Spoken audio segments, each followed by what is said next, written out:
And this, You already know what to do. If you are on Facebook, please make sure you like and share this broadcast. If you are on our Facebook page, please go ahead and hit that like button on Facebook. If you are on YouTube, go ahead and hit that red subscribe button and go ahead and hit that notification bell so you can be notified for shows like this one in the future.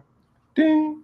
Thank you for that, Ish. And of course, if you are on Twitter, please check us out at X Talking Ish on Twitter and also on my personal page at X underscore Williams 81. All righty then, Ish. Of course, it is the off season, and over the last couple of weeks, of course, if you've been tuning in to X Talking Ish, we've been updating everyone on the NFL, what is going on in training camps and other off season news. And I was telling everybody, hey, just stick with us, Ish. Just stick with us. We're gonna have a very special guest on. If you just, be patient with us. And I was able to finally secure the bag, as the young folks like to say out there, right?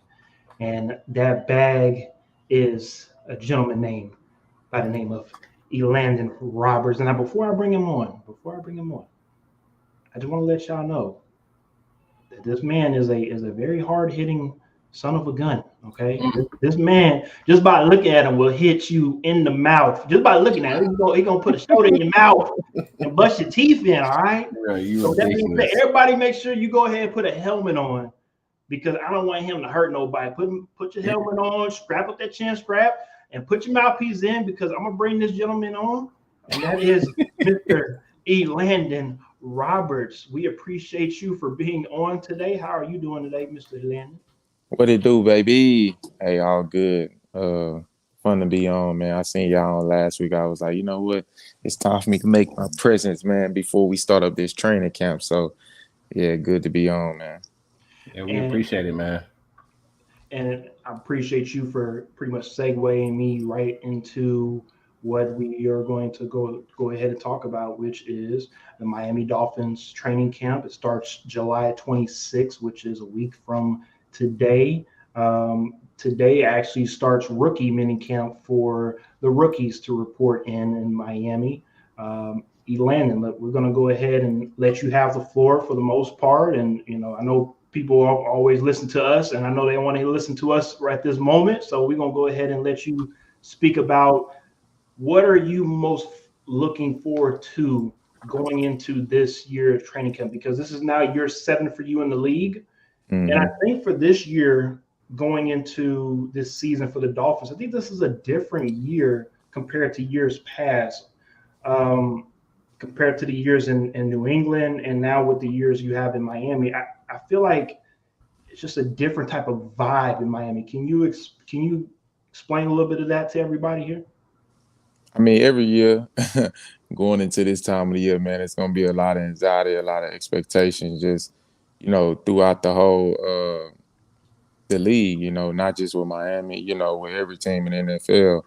And through this time right here, we able to, really, really get your team together. Really, guys start to play with each other more on the physical side of it, and stuff like that. You start as a team. You start really, really building on them stepping stones and stuff like that. So, training camp is always a fun time for me. And then, you obviously get preseason to be able to go out there and compete together as a team and stuff like that. So that'll be a big what I'm saying, big part of it because it tells you where your team is at. It tells you what you need to work on, and it's a long season. So, what I'm saying, you're just able to keep building and building momentum. But I feel like across the whole NFL, like every team right now got their momentum. They got their new guys on the team, whether they re-sign, free agents, or even draft picks. So, it's an exciting moment for everybody, and because everybody looking to that first game of the season come, everybody looking to be 1-0 at the end of the day. You're not lying on that one, especially like you said with Week One.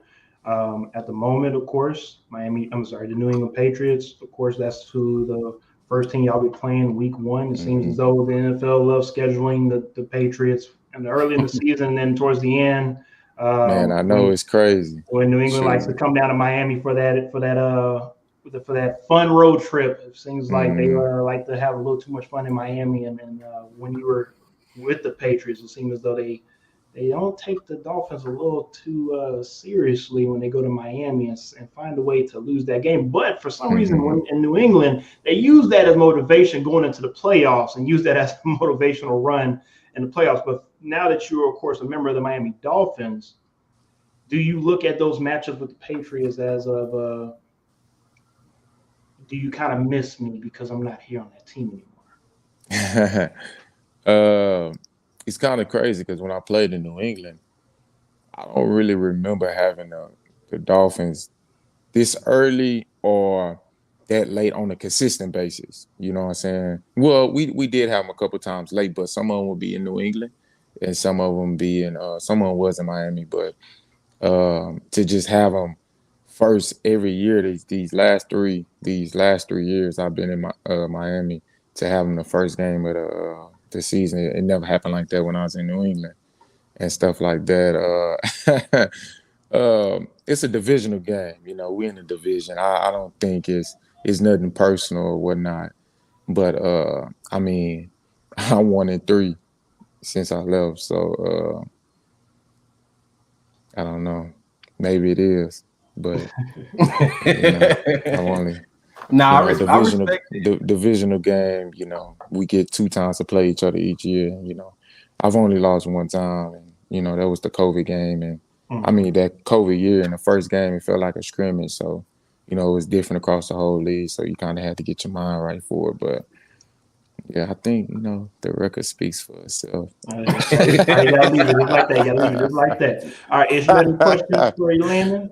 No, I mean, you know, I respect him, you know, trying to show some respect for the team in the division. You don't want to give anybody any, you know, bulletin board material early in the season or anything like that. But, you know, for me, going into this year of training camp, I guess my thing is a lot of changes, like you said, a lot of teams picking up new people. This was a big year for big trades and everything that's been going on. And I think you got a new coach as well in Miami. Does it feel different? Does the feel on the team and the buzz around the team going into training camp, does it feel any different than it did the past couple of years? Because I know for me, looking at the team, like this for me is a big year for the Dolphins. I'm looking at the Dolphins this year and I'm like, hey, this is a team that's been showing a lot of progress going the past couple of years. I honestly think y'all should have made the playoffs the past 2 years. It's just y'all been unfortunate at the end and things didn't work out the right way. But you've been a team on the rise. So does it feel, with all the changes going on, I know other people have made changes as well, but from your team standpoint, does it feel different this year?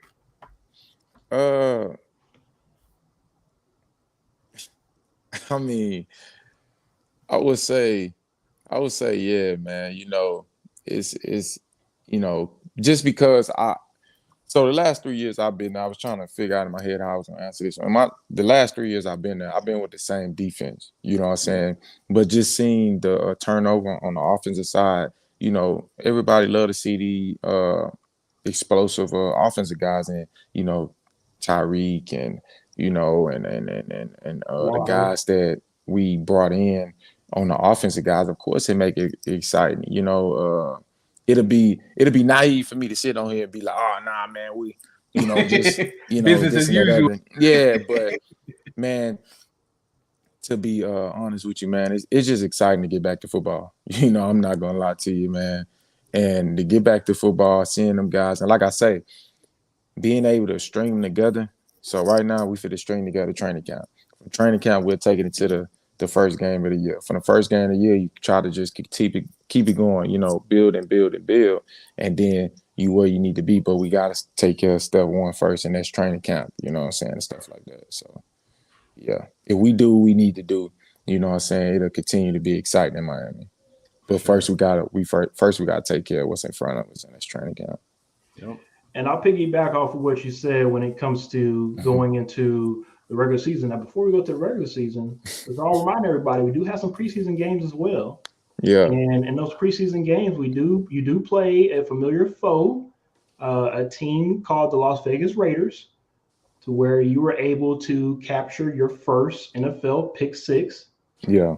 And I remember that game. I was watching it, and I remember watching you catch the football. And Mhm. when I saw him caught the football, I was just like, oh, he's gone.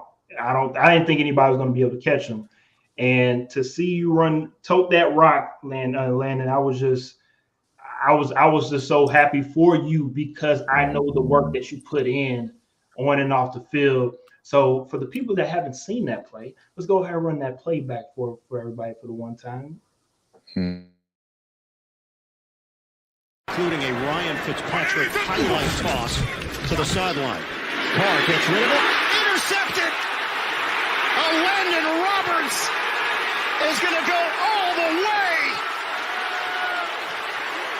Touchdown, Miami! The streak continues for the Dolphins. All right.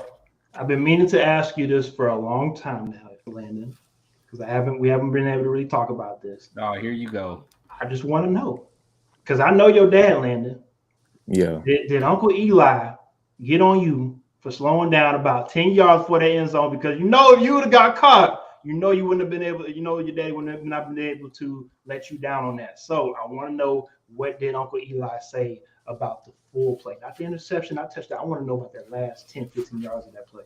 Man, he didn't say nothing because I had scored, but man, I had looked up at the Jumbotron. So as I took off, you know what I'm saying, you start getting tired. So I peeked up and I didn't see nobody behind me. I seen somebody coming, but they wasn't gonna catch me, so I just slowed it on down. I'm just messing with you. I mean, you know how it is when it comes to running through that tape. You gotta run through the tape, man. One thing y'all know is you catch an interception. Just think about it. You catch an interception on defense. You score. What happened the next play? You get the ball. Right, you back on the field. Right back out there. It's just like, man. So I was trying to get my energy back and whatnot. So after that play, you went straight to the sideline, get that oxygen, right quick. Bro, I had never took oxygen before that play. I was like, man, because I was trying to get back and I couldn't get back. I'm like, dang, because it was already like an 8-play drive. So when I picked that off, they was on a long drive. It was like 8 plays. So, you know what I'm saying, scoring it. A lot of people like to say, oh, man, he almost – nah. Oh, how you was so tired? Like, bro, you ever been on an 8-play drive? Man. Like, them jokers are no joke, you know what I'm saying, just to take off full speed. And, you know what I'm saying, I think it was how long was it? It was about 80 something. Yeah. And whatnot. So, and of course, you play linebacker too, so it's not like you out here running with the ball on almost every play to where you're conditioned to run for that long of a play anyway. So yeah, I understand. I'm not going to kill you too much on that play. At the end of the day, that's a hell of a play to be able to, of course, run that back on your highlights, be able to get an interception off of a guy like Derek Carr, another Houston native, and to be able to do that on a big game. I think that was, again, just phenomenal ish. Before we move on, though, I have to say, when it comes to Landon and his hands, this is not the last time we're going to talk about his hands in this show. So I'm just using that as a segue moving forward. But for the meantime, let's go ahead and talk about. I saw you in another podcast called The Big Fish, the podcast for the Miami Dolphins, and they talked about you and your drinking habits. I'm not talking about alcohol. I'm talking about non-alcoholic beverages, which again we'll get into shortly. I just want to know from you, what is the biggest learning curve being in the NFL? Of course, we've seen players go to that New England system and just have difficulties being able to take what's in the playbook and apply it on the field. My boy Ish's favorite wide receiver is Ocho Cinco. And why you got to do that? I'm just bringing. Why you got to do that, man? It's more than just the playbook. It's the environment. There's a lot of stuff that go on over there. And I know he can probably talk about it. So but why you got to do Chad like that? I mean, Chad is a hell of an athlete, but for some reason went to New England, he just didn't know how to play football again. I mean, how you know about the environment? I mean, so I'm not gonna out anybody, but we can talk about it after the show. But I know someone who also played in New England and happened to be named in an iconic figure of New England's book, Gotcha. like full name out there. So we can talk about it after the show. But I know about the environment and things like that. So I mean, for you to go in early in your career, like he's saying, the learning curve. I mean, what is that biggest learning curve? Because for some people, it may be the environment. For some people, it may be the playbook and the size of the playbook and everything and the schemes. So, I mean, what do you think it is? Or what was it for you? My biggest learning curve was the playbook, but it wasn't like the plays. You know, it was the concept. It was the bigger picture. It was the philosophy behind what we was doing. You know, and you know, I could say, okay, I'm looking at the Mike linebacker spot, or I'm looking at the wheel, I'm looking at the sound, and I know what I'm doing for them spots. But in the split of a second, things can change to where you at the wheel just because of what the offense gave you, or you at the sound. So you can't just know your spot. You gotta know the bigger picture, the whole concept, you know. So instead of learning the playbook, you gotta learn the whole concept of it, you know, and stuff like that. And that's why I struggle with just coming out of college. You just know if I'm a Mike linebacker, I play Mike, this what Mike do. Or if I'm the wheel, this what the wheel do, or Sam, you know, and stuff like that. So just learning that and be able to, you know what I'm saying, take that to the field, and you thinking of all that because everything's going so fast, you know. I don't really think, just me, my personal opinion, I don't think the game, you know, people say like, oh, the NFL is so much faster. Mm-hmm. No, it's not that. Everything is going faster when you don't know what you're doing, or when you're thinking before the play about to happen. Mm-hmm. You know, you're going to slow up naturally and stuff like that. So once you learn it, it's like you get back to normal, because now you can be yourself because you're confident in what you're doing and stuff like that. And that was the biggest learning curve to me, you know, and stuff like that. And once I was able to get that down, like not just knowing Mike linebacker, like I couldn't look at it like that. I had to look at that as the bigger picture of a spot. I had to just look at an X on the field. Like, okay, I'm right here, so I'm this X, and this X got this. Or I'm right here, I'm this X, and this X got that. Like, you got to know the bigger picture. And I ain't gonna lie, like 7 years in, like I appreciated that, because now when I'm, you know, going through a defense or doing this and doing that, like I'm able to go from a 4-3 to a 3-4, able to go from a 3-4 to a 4-2-5, able to go from all that to a 46 bear look, you know, and whatnot like that, to play in different type of defense, to the where it's like, okay, I understand the bigger picture, the concept and stuff like that, to where I know where to go. I know how to fit my runs. I know my responsibility. I know who should be helping me, who not should be helping me. I know the bigger picture and stuff like that. And early on in my career, that was just hard to grasp. I mean, with anybody that coming out the college system is very simple. Some of them, I don't want to speak for all schools, but some of them are and whatnot. And you know, it was just a learning curve, and, you know, was able to put the time in and whatnot. So, and get that down. So, you know, it all paid off.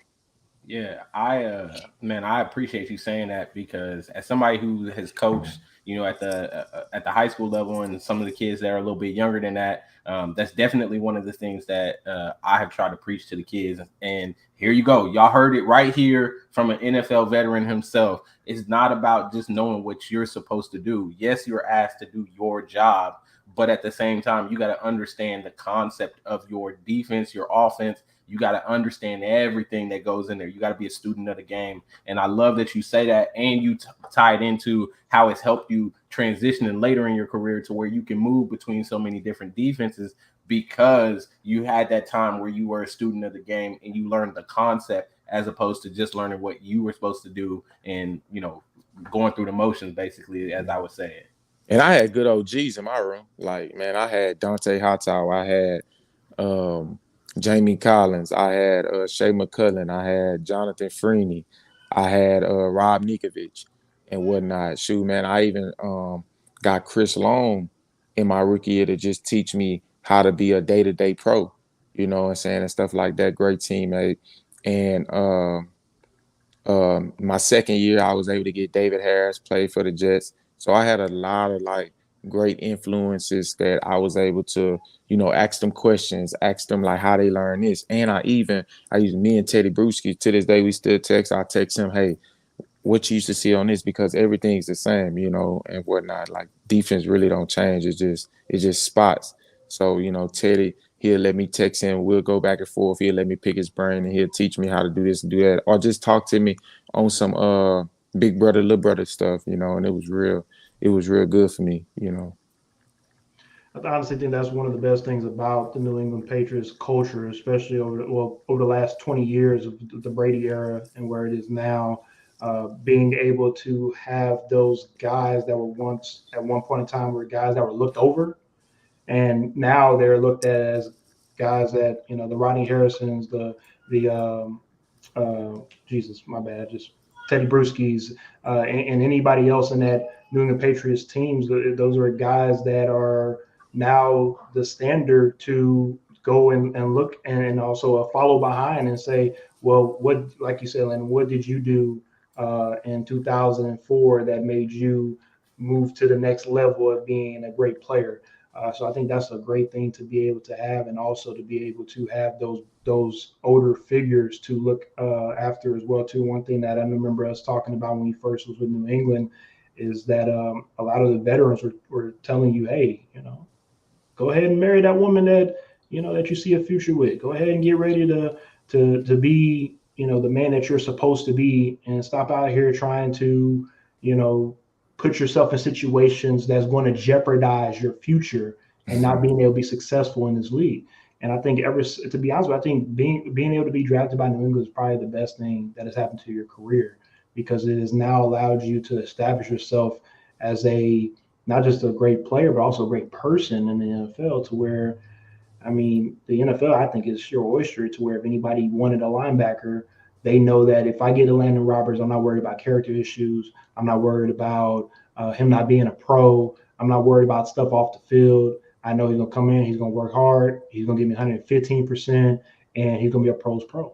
So I think, again, just reiterating back to New England part, I think that might have been the best thing for your career. All right, so let's go ahead and move on to before we go on to the earlier part of your football career, I just want to bring up another clip from the New England days, and I want you to Brady wide open out here is Roberts, the linebacker, to the 10, to the 5, touchdown. How about that?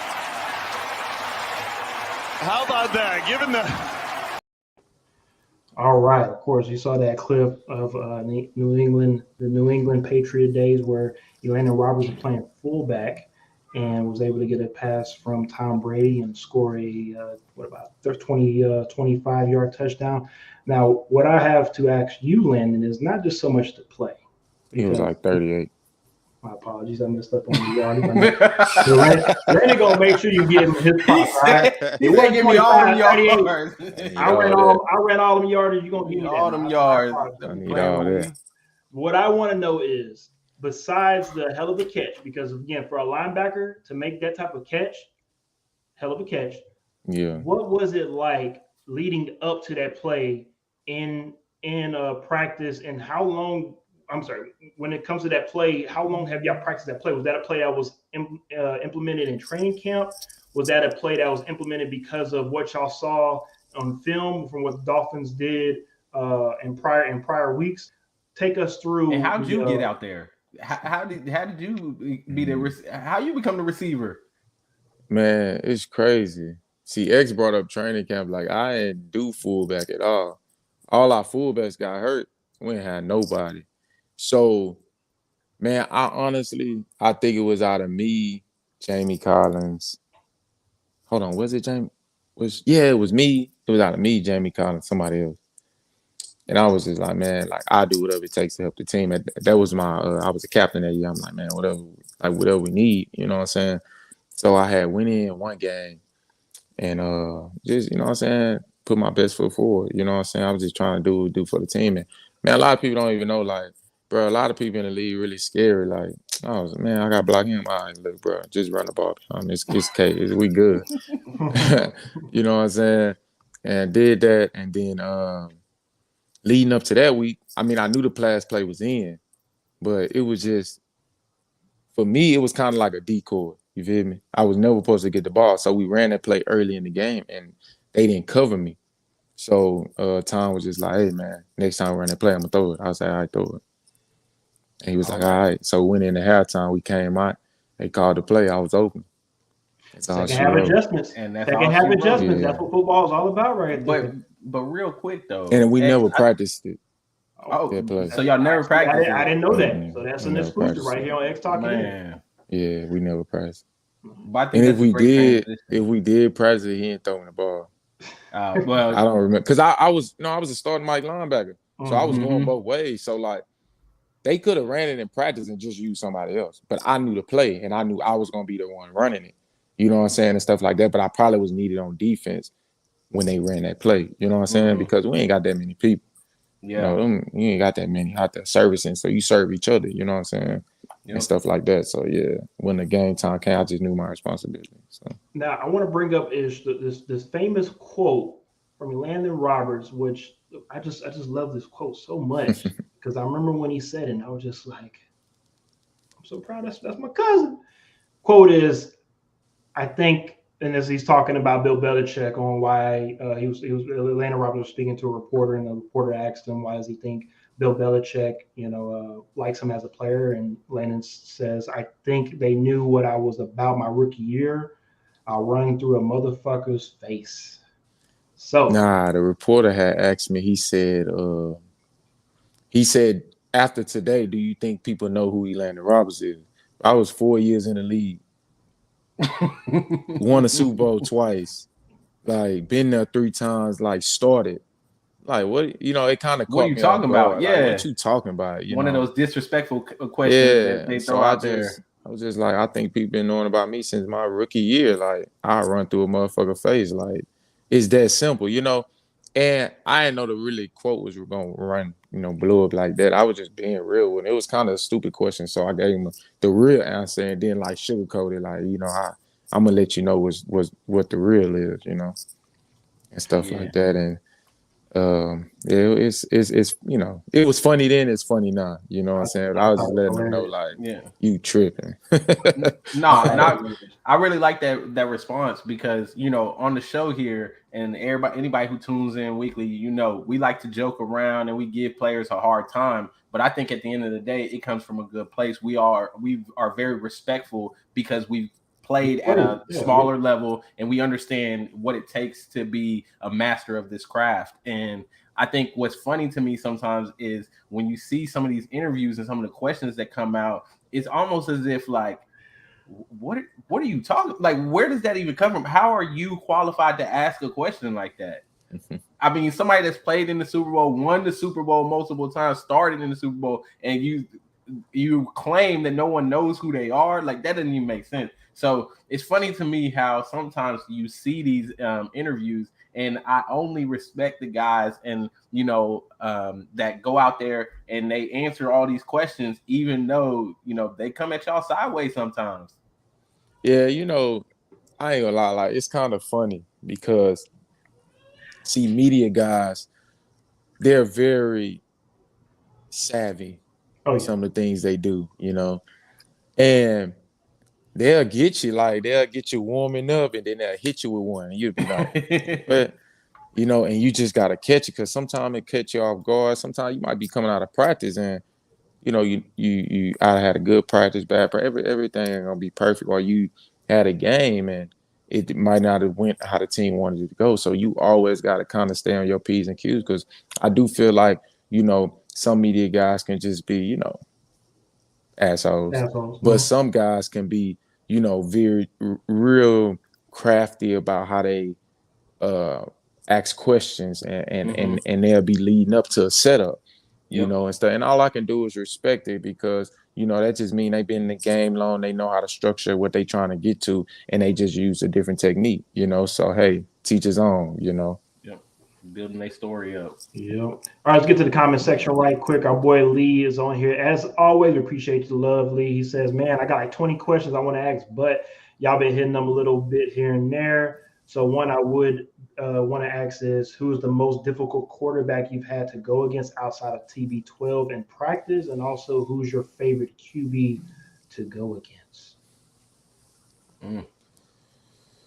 I feel like all quarterbacks bring a different, you know what I'm saying, just they different uh, vibe Attributes to the to the game. game. You know what I'm saying? All quarterbacks are kind of different. I respect all quarterbacks in the NFL. Like, I don't care if you first string, second team, practice squad, you got pulled up. Once you put that jersey on and you the starting quarterback for that week, like you got my utmost respect. You know, I'm taking on you just like I take on a starter and vice versa, you know. So but you know, to answer his question, outside of Tom that I didn't play it against, man, I would say at this time, I would have to say, I mean, he asked the question practice against. I only practice against 2 quarterbacks. I only been on, but man, that's a difficult one, man, because you know, of course, you know, everybody want to hear Pat Mahomes, which elite, like dude, a dog. You know what I'm saying? Hands down. I ain't played against, you know, I'm gonna go and deal with this. I haven't played against Aaron since I was in New England. Probably, I think it was my second or third year. I don't remember the game, to be honest with you. Lamar, he bring his own juice to the game. You know, you got to deal with the running and the throwing, and he can create his own explosive plays just off his feet or off his throwing ability. So every quarterback is kind of different. To be perfectly honest with you, it's more difficult for me to play against a mobile guy than a guy that just, you know what I'm saying, stand in the pocket. Why? Is because every play you gotta account for him, you know, so that it ain't difficult to where, oh, you can't stop it. It just, you know, you gotta just account for it. Some stuff you can eliminate with mobile quarterbacks. You can't really eliminate as much. You know, you gotta kind of respect it all. Mm-hmm. It's funny you bring up Lamar because you do see him week 2 of the NFL season. Mm-hmm. And also we talked about him last week when it comes to our top 10 quarterbacks in the NFL. Mm-hmm. I had him in my top 10, honestly, just out of respect.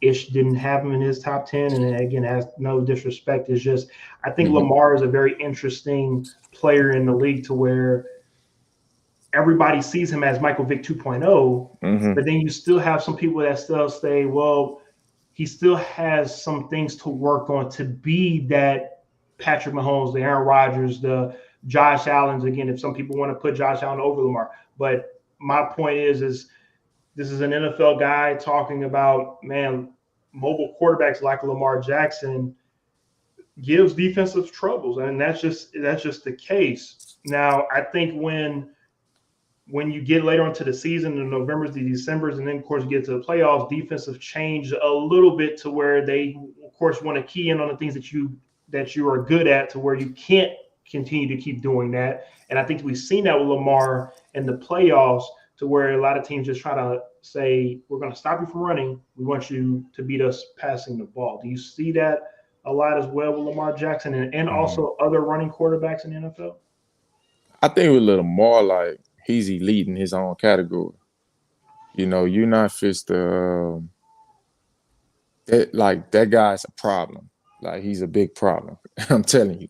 Like, if guys say he's easy to stop, I you know, please tell me how you're making it that easy. You know, I need to start coming study with you. But the guy's a problem. Period. You know, he's so good as a athlete with moving on his feet that he can create plays down the field, you know, and stuff like that. He's so fast and elusive. Like, you can't just keep dropping the coverage. This guy's coming at you, because if he take off, it's over. But then you have a man behind you. So you really just, you know, you rolling the dice when you play against guys like that, you know, and he's a special talent. And when I say guys like that, I just said he's in his own category. So it's probably just him. One of one, right? He's one of one. You know, yep. Vic ain't in the league no more. He's one of one. You know, he's a problem and stuff like that. So, no, I definitely respect that. And I appreciate your insight on that. Being able to, again, hear from somebody that's in the league, get his own perspective, because, again, you know, either people that's like me and Ish that have played but never played in NFL, or guys that just never played at all, to hear people's opinions on Lamar Jackson. Some people, you know, makes us want to roll your eyes and say, all right, whatever. And then some people give opinions and you say, well, I mean, that's legitimate. But to hear from you, that is a 7-year vet in the NFL, to hear what you're saying, makes me want to look out for this upcoming season from Lamar, because I know he's motivated the way that things happen for the Ravens with all the injuries and just Contract year. the contract year too. So it'll be very interesting to see what happens with Lamar. All right, let's go ahead and move forward. We're going to move forward, but we're also going to move backwards. And what I mean by that, we're going to move backwards in time when it comes to talking first about your days at Memorial High School. Of course, being able to play in a small area of Port Arthur like that, unfortunately for Ish and I, we didn't really get that when it comes to playing in Houston. Of course, we had our own little fan base here and there, but when we were in high school, that was the era of Friday Night Lights. So when we watched the movie Friday Night Lights, I think all of us really wanted to have that type of experience where you're playing in a small town, everybody's rooting for you, everybody kind of know one another. Sometimes it's a good thing, sometimes it's a bad thing, how that go. But to be able to play under the lights Friday Night Football in Port Arthur, just give us a little bit of an insight on how that was. Oh yeah, I mean, X, a little bit about Port Arthur, man. It's a big football community. So, we had the Jamal. I mean, you can go way back. You had the Joe Washingtons, you had the Bobby Lippos. Then, close to us, where you should know, you had Jamal Charles, you had Jonathan Babineau and Jordan Babineau. You had myself. You got Kerry Vincent right now in the NFL and stuff like that. So, I know I'm probably missing somebody, but you have that type of talent, man. I remember when Dez Bryant, came down, I think Tyler, and played against Jamal Charles and went against Danny Gore. Danny Gore was in the NFL from Port Arthur. So it's just great talent around the league and around, our area. And man, when I tell you, like, them stands used to be packed, and I'm not talking about no Rudy Poo stands. Like, I'm talking about probably, what would you say, about 400 to 500 people at a high school football game, like packed out, kids all on the fence, got your jersey on, the band playing, it's a crazy atmosphere. I mean, we packed out the whole bottom of the Houston Texans stadium, when we had to play there. So, man, it was definitely one of those experiences and stuff like that. And, to this day, it's still the same and whatnot like that. Houston got a lot of schools around. I feel like some Houston schools has a big fan base. Like, we play North Shore.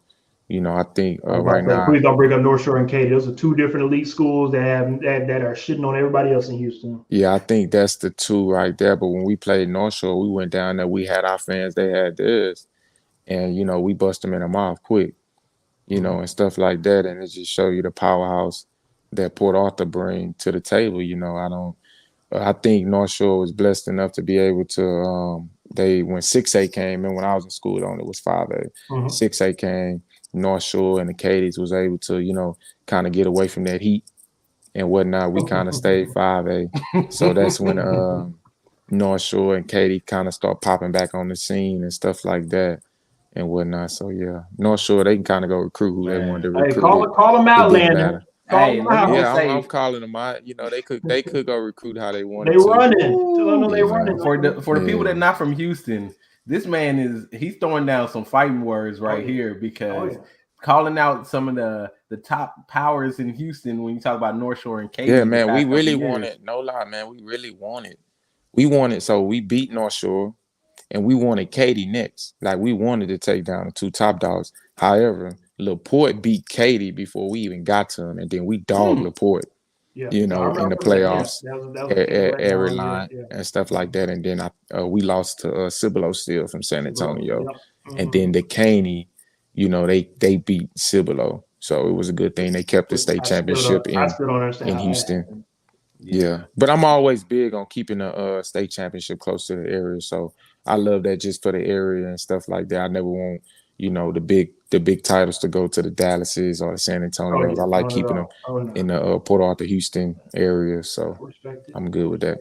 All right, so let's move on from high school. Let's go to college. If people don't know about Landon's career, he went from PA to not University of Houston. He actually went to Morgan State first. Morgan State, played there for a year, and then after that transferred back to the Houston area to play at University of Houston, where at the time he was not a starter. He was actually behind as a second stringer at the time, and then when U of H went ahead and decided to fire their coach, and then all of a sudden you have a gentleman by the name of Tom Herman take the reins of U of H. And Landon, before I go into this clip I'm about to play for everybody, it seems as though from your high school career, the college, and also the pro, you've been on some pretty damn good teams. I mean, I know people don't really pay attention, but I've been paying attention, and some of the teams that you've been on, it's not by luck. It's really not by luck. It's by the hard work that everybody's putting in and the will to win.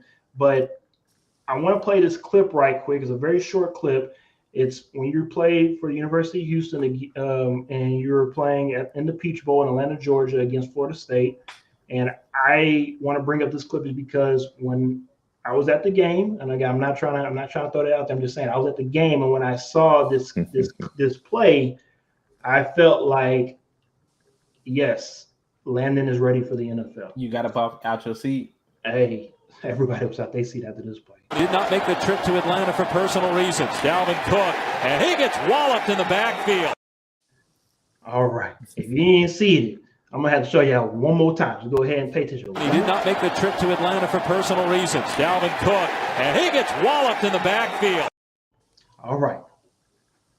I know y'all saw it not once but twice. If y'all don't know who that running back is, and that's the man by the name of Dalvin Cook. That's a who dog. Plays running back for the Minnesota Vikings, who's a pretty damn good running back. And at the time, there was a little unknown linebacker by the name of Landon Roberts, number 44, who I think definitely made a name for himself that game by popping the mess out of Dalvin Cook. Not once, not twice, but a couple of times to where after that game was over with, I'm pretty sure the Florida State team members were asking who the hell was the Landon Roberts and what the hell just happened. Because, Landon, if you don't mind explaining to everybody that game, or sorry, the lead up to that game, because I do remember us talking about how Florida State was disrespecting the hell out of you guys when it comes to, we got to play U of H. U of H ain't we Florida State. We got to come out here and beat their ass, and we're going to keep it moving. Florida State is just, I'm going to say 3.5 hours. Tallahassee, about 3.5 hours from Atlanta. You have to make the trip from Texas to Atlanta. And for the people that weren't there, University of Houston alumni was definitely there and in full effect. So, Landon, if you don't mind letting the people know about not just that play, but that overall game and how everything played out from beginning to the end. Yeah, man. That whole season, we just had that underdog mentality. Sometimes it's kind of crazy that we are in the third biggest city in the United States. Mm-hmm. And sometimes I feel like Houston get the most of any disrespect from non-respect, and stuff like that. Even in today's NFL, most of the players come from Houston, so to think the University of Houston is not going to put out the same product is kind of, baffleness, and stuff like that. So leading up to that game, you was hearing stuff. You had Jalen Ramsey.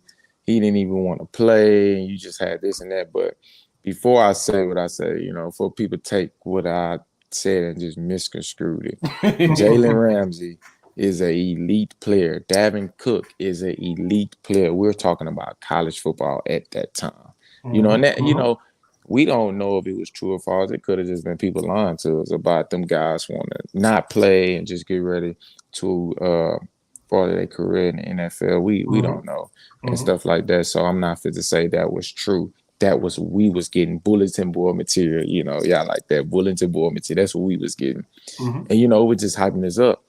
And we was just like, man, these guys don't respect us. Like, this crazy. Like, we like that. Like, we got we was like top 5 defense in college football that year. I'm talking about every college. I'm talking about Bama's. I'm talking about all them. Like, we was top 5. We was up there, and to just had a disrespect by it. And then we was like, bro, I don't even remember who their quarterback was. It was like, bro, y'all quarterback not even like that. Like, y'all going like, nah. But they, like I said, they had a running game. We had one of the best run-stopping defenses in college football that year too. So, we came out. It was a good game. It was a fun atmosphere and stuff like that. And hey, man, y'all seen what happened, and stuff like that. Sometimes you don't even need to talk when the film is out.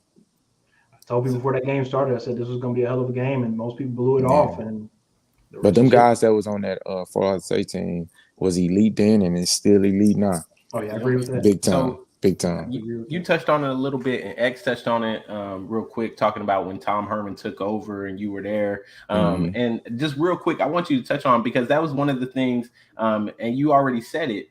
Houston gets a lot of disrespect, especially the University of Houston. People feel like they're not that kind of school, right? People are quick to talk about A&M, UT, Baylor. You talk all about the other schools in Texas, but people often forget U of H. And I feel like when Tom Herman came in, he kind of changed the idea of recruiting and really wanted to focus on bringing the Houston guys in and saying like, hey, let's lock down the city, bring all the Houston people to U of H, and let's show the nation, that Houston has talent and that we are one of the top cities in the nation. Just think about this. And I'm going to just name a couple players just off the Dolphins team. Jalen Waddle, where's he from? Jalen Waddle. Where's he from? Ain't he from like Sugarland area? He's from A-Leaf. Oh, okay. Emmanuel Ogba. Richmond. Myself, you have Eric Rowe, Klein, I think, not Klein Collins, Klein Hop.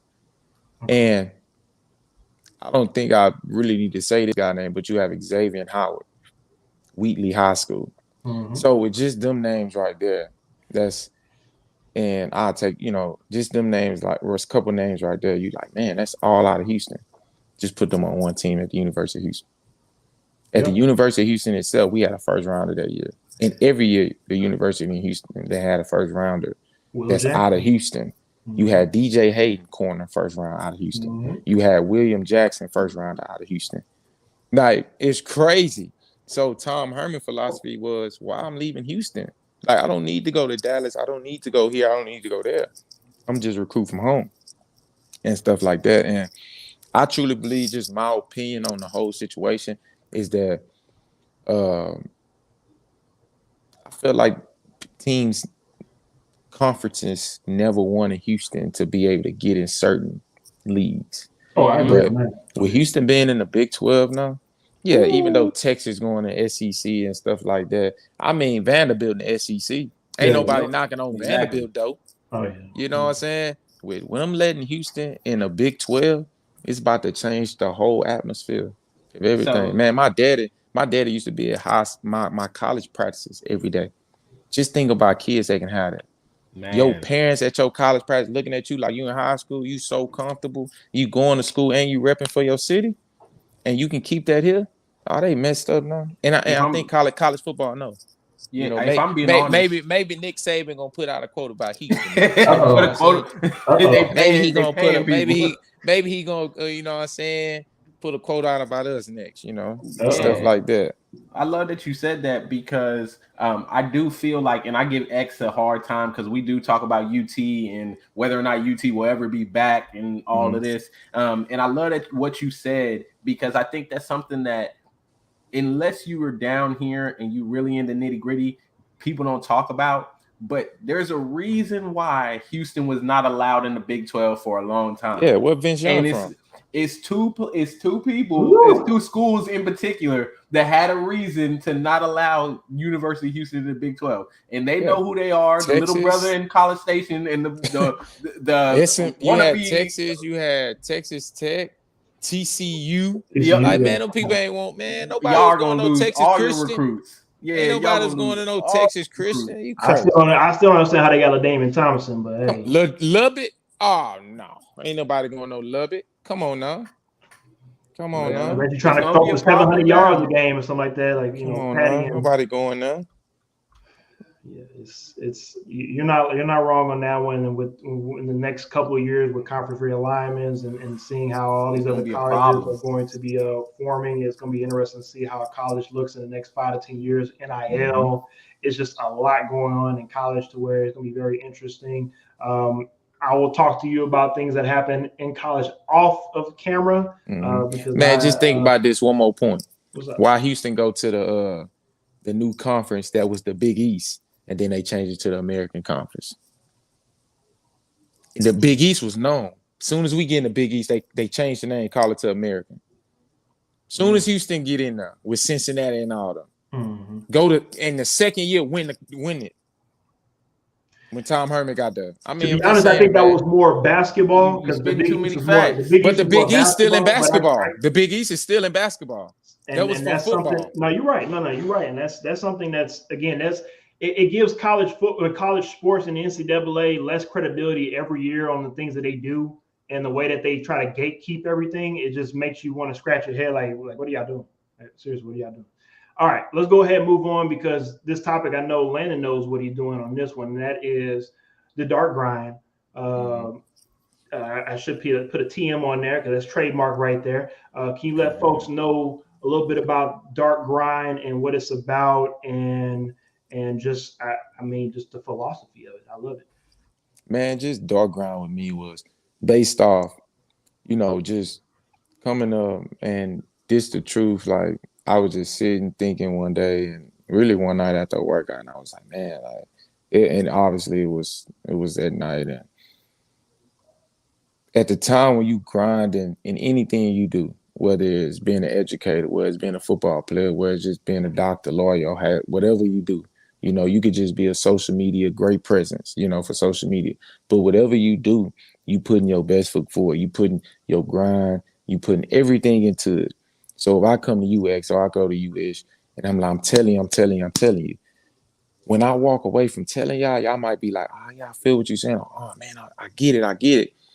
But truly, I'm going to walk away and I'm saying you get it, but like, why am I steady explaining myself to you? And I'm steady explaining myself to you because it's my grind. It's my grind that make me itch at night. It's my grind that's making me not fall asleep at night. It's my grind that's keeping me up thinking of ideas to get better at it. You know what I'm saying? And stuff like that. So I was out there and I was like, man, like, it's really not my significant other. It's really not my mom, dad, sister, brother, best friend fault that they don't understand what I'm trying to tell them because it's not their grind. They only responsibility is to support me on my journey. But that grind, to get mad at them because they don't understand my grind, they shouldn't. Because we're all made different. God brought us on this world to be different. That's why we was brought by ourselves. And if you ever really think about it, just think every baby is born and they're inside with their eyes closed. So they're in the dark already. So that's when I was just like, man, like, it's just dark. Like, it's no light at the end of the tunnel. You know what I'm saying? I was just like, dang, dark grind. And then they was like, dang, like, dark grind. And I was like, dang, it's kind of catchy. And then I just kept it on like, okay, yeah, like, it's catchy, but it's true. Like, bro, everything we do, any grind you have is dark. And then a lot of people like, oh, no, it is light at the end of the tunnel. No. When you can see the light, you got very complacent about everything you do. And let me tell you why. It's because with me, my whole life, I just wanted to get to the NFL. I just wanted to say I got the opportunity to be in the NFL. Once I got in the NFL, I said I ain't going nowhere until I'm ready. Once that became, I was like, I want to start. Once I start starting, I want to be the team captain. Once I got that, man, I want to be somebody everybody depend on. Once I got that, all right, it's time to be a Pro Bowler. Once I get that, it's time to be an All-Pro. Once I get that, it's time to be something like you're gonna keep going with that. You know what I'm saying? And just think that's individual goals. Everybody going in every year saying, I want to win a Super Bowl. Then they like, oh, what Tom Brady feel? He always say the next one. Why? It's because he ain't getting complacent with just what he got. He want that next because every year that we compete out there, every year you put your life on the line, because anything can happen in football. I mean, it is what it is. It's that type of sport. We see it every year. Mm-hmm. You know what I'm saying? Why not go out putting my best foot forward to do what? Win a Super Bowl. End of discussion. If somebody come on here and say, oh man, my focus was just your focus, win the Super Bowl. If a guy on my team, they focus not winning the Super Bowl, I don't want you on my team. It's wise because that's the ultimate goal. That's why we come to work every day. That's why we sacrifice everything we sacrifice. You know what I'm saying? And stuff like that. And it just puts you in that mindset like, dang, you can't get complacent.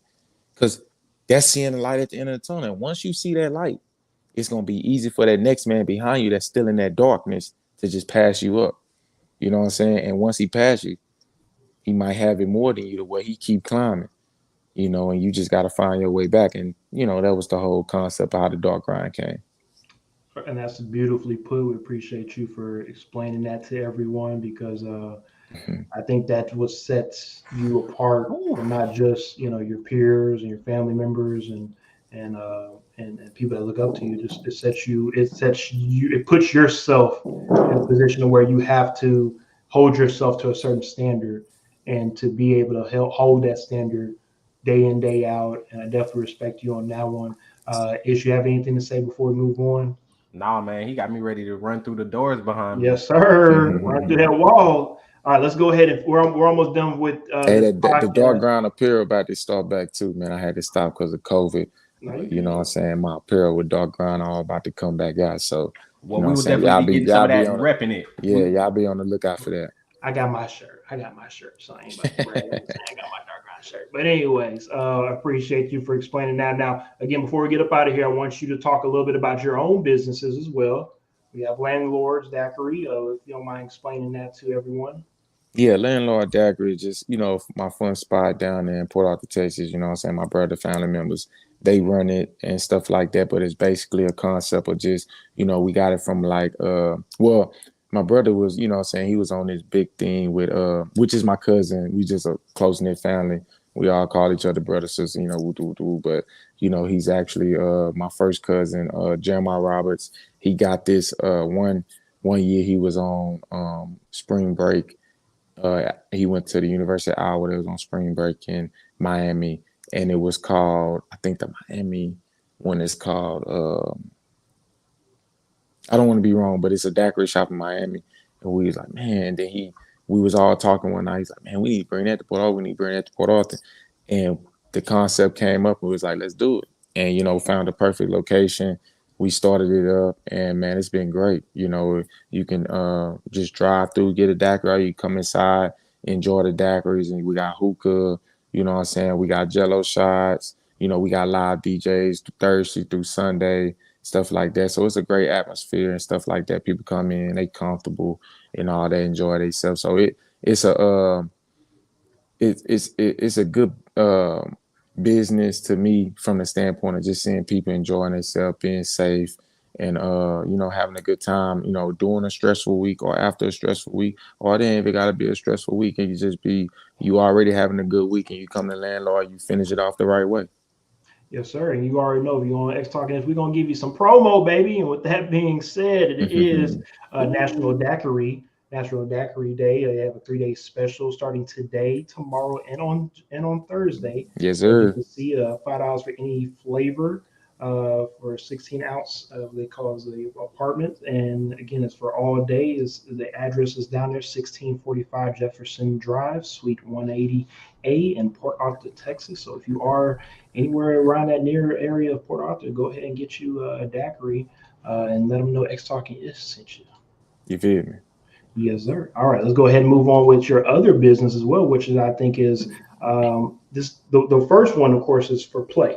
This one is business. Play. Yeah. I'm just saying it's true. It's for play, and this one is for business. So let them know a little bit about Spindletop Concrete. Yeah, so Spindletop Concrete, which is a concept that I got into it with a couple of partners because I always wanted to bring something to the community that can benefit families and whatnot. And with Spindletop Concrete, what it do is, man, we hire drivers. You know, we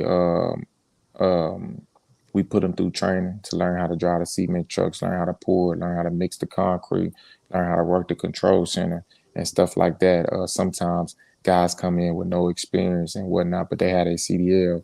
I mean, no experience and whatnot. And, you know, one thing about Spindletop is I didn't want to bring jobs to the area just to say, oh, I brought jobs to the area. I want to bring careers, you know. So with no type of experience at all, we starting people off between $22 and $30 an hour. You know, it just depends on, you know, what their level of experience is and stuff like that. But at the low mark, it's $22 an hour, man. That's pretty good and stuff like that. Right. And it's going to even go up and whatnot. And one thing that just growing up in Port Arthur, man, just the opportunities out there is so limited that people have to move away. And it's a great community. And a lot of people don't like to move away and stuff like that. So how could me and my partners benefit that? We was able to bring Spindletop Concrete in tonight. Now that we're not just creating jobs, that we're creating we're not just creating jobs, we're creating careers to where people, you know, they get health benefits, they're getting their 401k, you know, when they retire, their kids might, you know what I'm saying, be hired there to be able to, you know, keep it going and whatnot. So it's a big benefit in the area. And like I said, you know, the area just need opportunity. The people around there isn't lazy. They just don't have the opportunity. So just being that guy that's able to be with a partner group that's able to bring that to the area, man, it's just a blessing for me. No, I definitely agree because our grandfather, of course, used to work out in the refineries. Yes, And to be able to for you to be able to bring another business out in that area, I know our grandparents are definitely looking at you very proud, and that's again something that you can definitely look back on 20 years from now and say, you know, damn, I was able to do this not just for myself, but also again to help people that are in areas that unfortunately don't get the same type of opportunities as a big city like New Orleans or Houston are able to exactly. provide. And So, just think, man, you see pouring concrete every day. They building houses. They keep these highways going. Trust me. It'll never slow down. One thing that ain't going away is the concrete industry. Oh, yeah. So it's gonna be there. Them jobs gonna keep rolling, man. All right. We got 3 more topics to talk about. We're going to get up out of here. We're going to talk about them very shortly, and we're going to get up out of here real quick. The first thing is, and I know we talked about this in the pregame show, I need to know what is the deal with this coffee going on in Miami, because you apparently are it's not just Miami. You've done this since New England, but apparently it's you and also Jimmy Butler that love y'all some coffee in the sports world. So I just want to know, is coffee the new Gatorade? What is going on here? Man, I don't know what's going on with this coffee, but whatever it did, like I said on the previous show I was on, I'm 7 years in with it. I drink it every morning. I drink it before games. I'm telling you, routine. I drink it before games. I don't care. Like I told them, hot, cold, it can be whatever. I'm drinking it before a game, period. You know, I'm walking on the field drinking it. You know, I'm in the locker room drinking it and stuff like that, getting prepared for the game and stuff like that. And whatnot. It just, you know, just my routine. So are you drinking it straight black? Huh? Are you drinking it straight black, or are you putting cream in there and sugar and stuff? Before a game, I just drink it straight black. But just in the morning, my morning coffee, I put a little cream in it. Now, what is the coffee brand that you drink? What is it? What's going on? Hey, that man ain't sponsored by them. No, he ain't sponsored by them. So man, I hit y'all with this. So right now, in January, February, I don't really have a timeline for it yet. We still getting everything together. I'm bringing my own coffee shop to Houston. It's called Blah Noir. It's in Edo area, so that's East Downtown. It's right over there by the soccer stadium, probably about 3-minute walk, under a mile. It's about a 10-minute walk from the Houston Rockets stadium and stuff like that. So it's right in a great location and whatnot. It'll even have a little speakeasy in it, which a speakeasy back in the day, if y'all want me to explain, was days. You know, they couldn't have bars, liquor out, so they had to put them in hideaways. Mm-hmm. So the speakeasy, to have a little hideaway with it, with a little concepts of, you know, what's Landon Roberts' number? You type in 52, it's a secret door open. Ooh, you know, okay. what's the motto? Dark grind. You type in dark grind, secret door open. So just bringing some fun, but at the same time, the coffee is big and near and dear to my heart. So, you know, I wanted to bring that industry, and it's all over Houston, but put my own industry in with that in Houston, and that'll open sometime next year and stuff like that. So it's called it's called Blah Noir, like that, and that's spelled BLANCNOIR. Okay. Well, we'll definitely be on the lookout for that. The sea is silent. You feel me? Okay. Okay. Well, you And already know it's gonna be when good that because drops. man drink coffee all the time. Yeah. You feel me? And when it drops, you already know we will definitely let the people know on X Talking Ish. And I'm gonna have my own signature dark grind coffee. I bet you that shit gonna be Man, we're gonna have to punch in the face apparently. Yeah, I'm gonna put my own little. So it's gonna be two. So dark grind is gonna be the hot if you want the full. You know what I'm saying? The full lit. But you know, some people they like their cold coffee, so it will be a cold concept that I come up with. You know what I'm saying? Just for the the people that don't like to always drink hot coffee. Gotcha. Okay. Yes, All right. Well, let's go ahead. But if you want the full experience. Well, like I said, when that comes out, don't be surprised if I'm going to have to go ahead and bring you back on for another 15-minute segment. And at that time, man, we might as well just do this podcast at the house. I mean, we might as well do it at the shop. Hey. I was gonna say we gotta go on site and do a taste test. We have no problem doing exclusive, that. We got man. no problem doing that. We gotta do a taste test on site. Yeah, exactly. We set that up. No problems at all. All right, let's go ahead and finish up with tonight. We talked about this in the pre-show. How do you feel about your Madden rating? Only reason why I bring this up because apparently everybody gets into their little, their little panties and their feelings about Madden ratings and why certain players shouldn't be higher than this player. At the moment, Madden has you rated as a 70 overall ranking. And like I told you, that is a problem for me, of course. But the biggest problem is the catching. We just saw a couple of clips of you being able to catch that thing and be able to, move along with it. So, Madden, if you watch it, I need y'all to go ahead and bump my boy's score up a little bit. It's 38. That's too low. Yeah, that's crazy. I never had a problem catching the ball and whatnot. So, hey. It is what it is, maybe they didn't want to put me. They had to bring my rating down sometimes. It ain't hitting power. That should be number one in the league. Not hitting, that's in the 90s. Yeah, that should be number one. I think my speed a little low too, because you was at my pro day. I really didn't run a 4.6. I really went 4.5. Oh yeah. But it is what it is.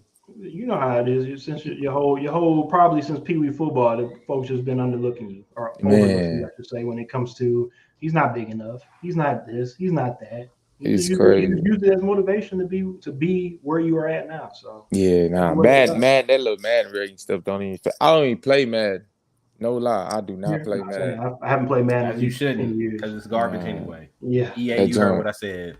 That jump fake, man. You be having guys on there doing stuff they don't even do in real life. Nah, exactly. We not gonna go there though. Let's go ahead and finish it off tonight with this one topic I just want to bring up because I've been watching him since his Clemson days, and I just need to hear from somebody that plays alongside with him. Is Christian Wilkins hilarious on and off the field? Because I've seen the things that he do on the field, and that he's a character, and there's nothing wrong with that. I just think and if you hear him mic'd up too, he's a character. I'll just leave it at that. So, bruh, Landon, Christian is the funnest guy I ever have hung with on and off the field. Okay. He's exactly how you see him. Like, it's no faking it. Like, no lie. But it's so crazy because you see that in Christian, but then he's like my go-to guy. Like, he's passionate about what he's doing. He's a great leader. Some days legitly beat me in the building, and like I'll just be sitting in my locker like, bro, I'm gonna be last one out. Like, you tripping? Like, go home, bro. Like, why you sit here? Like, dude, he really take time in his craft, and all you can do is respect it. And since I've been a Dolphin, because obviously Christian was a Dolphin before me, he's always been the guy that he is today from a personality standpoint. I wouldn't want him to change his personality for anything in the world because that's what makes him Christian Wilkins and stuff like that. But yeah, he's a great teammate on and off the field, and the most funniest, enthusiastic guy I've ever been around. Period. That's definitely saying something.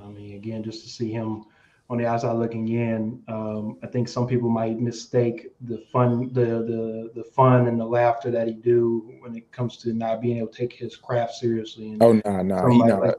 I can say on him first, this guy ain't no bullshitter.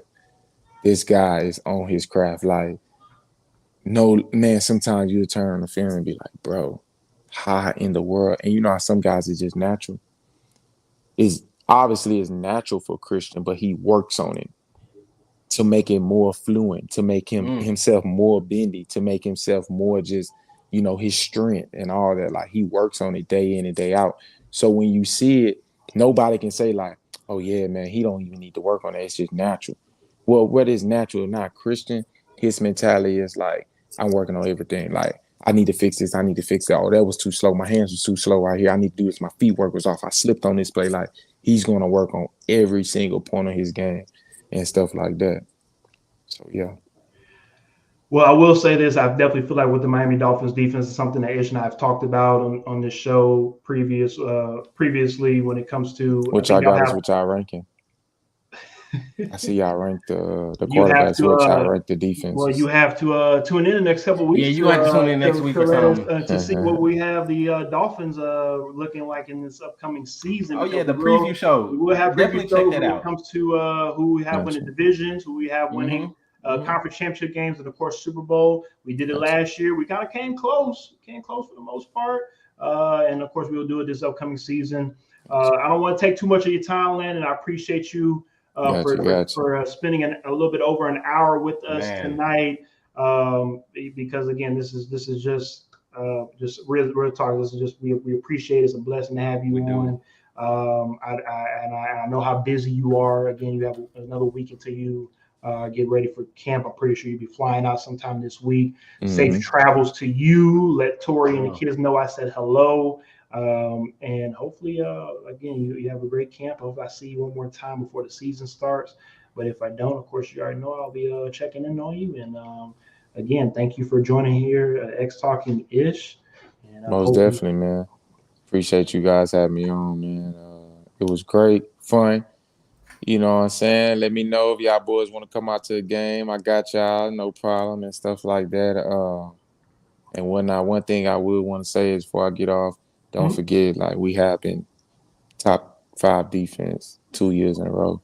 So if we're not in y'all top 5, like, y'all definitely been biased and whatnot. And I'm just letting y'all know. And just have to keep that, you know, out there, put that out there. So one thing Ish, no pressure, Ish. No pressure. Ish? You know. Ish look like a Dallas Cowboy fan. He no. Whoa. We disrespect my boy Ish now. Nah, that's hella disrespectful. Nah, okay. What are you, Ish? He a Patty fan. He Patty Mahomes. Nah, I'm a KC fan. Oh my God. Yeah. I know your defense ain't fit to be top 5. He that guy. Hey, the defense doesn't have to be top 5. They just got to do enough. They got to do enough to keep Patty on the field and let him score all the points. We don't need him to be top 5. Was y'all top 5 the year y'all won the Super Bowl? I don't think so. Yeah, definitely was. 7? They definitely was. So first and foremost, you can't win championships without a top 5. Oh yeah, you gotta have a defense. I know you gotta have a defense.